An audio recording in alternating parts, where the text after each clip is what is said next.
আজকে আবার কমু আমাকে ডেকারেশনের ফুলাহানের কিছু গল্প। এটা গল্প হইলেও সত্যি,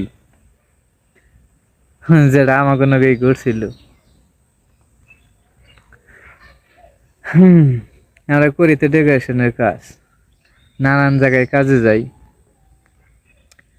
মানে নানান জায়গায় তো নানান মানুষ, নানান মানুষের নানান খাবার। এক জায়গায় কাজে গেছি, কোন জায়গায় গেছি তা বলবো না। এক জায়গায় কাজে গেছি, হ্যাঁ, সকাল থেকে দুপুর পর্যন্ত কাজ করছি। এখানে আমরা তো যে জায়গায় কাজে যাই ওই জায়গায় খাই, খাওয়া দাওয়া হয়।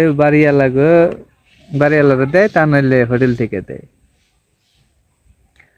ওই জায়গায় আবার বাড়িওয়ালারা খাইবার দিছে দুপুর বেলায়।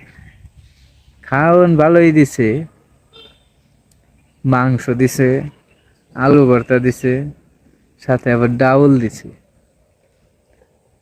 এখানে আলু ভর্তা তো আগে দিছে, আগে আলু ভর্তা দিয়ে খাইছি। তারপরে মাংস তরকারি নিছি, মাংস তরকারি দিয়ে খাইছি।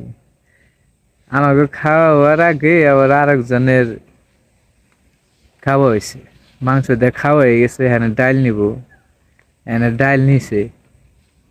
ডাইল নেওয়ার পরে এখানে তো ডাইল তো শুকে বয় উঠে গেছে গা, আগের দিনের ডাইল। এনে বেড়ারাও জানে না যে ডাইল ডাইল চুক হয়ে গেছে। দিছে খাইবেন নিগে, এনে রাখছিল ফ্রিজে। ফ্রিজ থেকে যে চুক হয়ে গেছে তা তো আর তারা জানে না।